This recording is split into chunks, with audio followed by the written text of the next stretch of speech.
Several years ago now, I was working in a college of further education, and I was working with students with challenging behaviour, and they were doing a course called Preparation for Adult Life, and they were quite difficult to engage, and it was important to get safer sex messages across. I just needed to come up with something which would help them to concentrate for longer than 5 minutes, and also to talk to each other about these issues that I felt we needed to get across.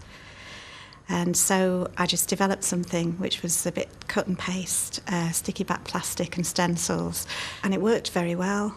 So I just continued to use that whenever I taught groups of young people, and then I started showing it to parents, and then I started showing it to professionals, and then I just left it for a while until at the University of Salford, the Academic Enterprise Subcommittee suggested that we might innovate.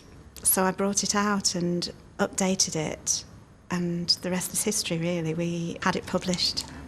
I was introduced to the Business Enterprise Support Team at the University of Salford, and they provided me with a mentor. And for 2 years, I've had business advice. That's only recently finished. Drew up a business plan with that person, explored all the different opportunities that were available to us in terms of production, components, printing, board game manufacturers, or selling the idea to a board game company, and eventually settled for producing the game using a number of different suppliers and setting up a small company with our own warehouse and our own distribution, and then contacting all of the schools and colleges in the United Kingdom.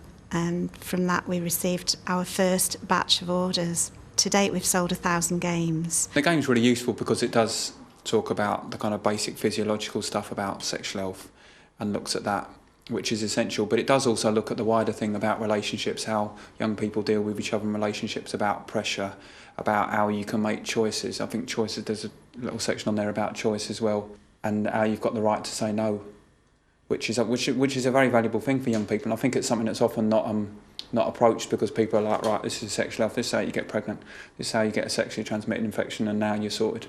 Whereas there is a lot of a broader thing about how you're able to be assertive and feel happy and comfortable in a relationship with someone else. Over the years, I've gathered up all the worries that young people have about their relationships and developed them into scenarios which I've used in the cards.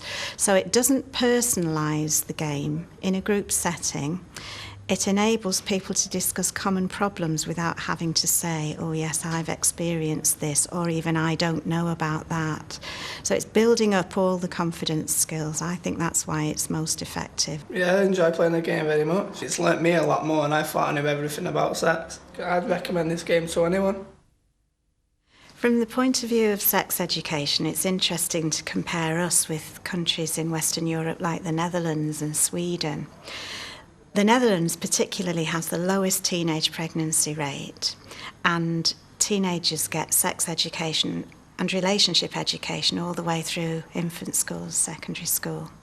And the services which teenagers can access are also there in a very, very teen-friendly way. And so there doesn't appear to be a correlation between good sex education and promiscuity. There seems to be a good correlation between good sex education and the late onset of first intercourse and low teenage pregnancy.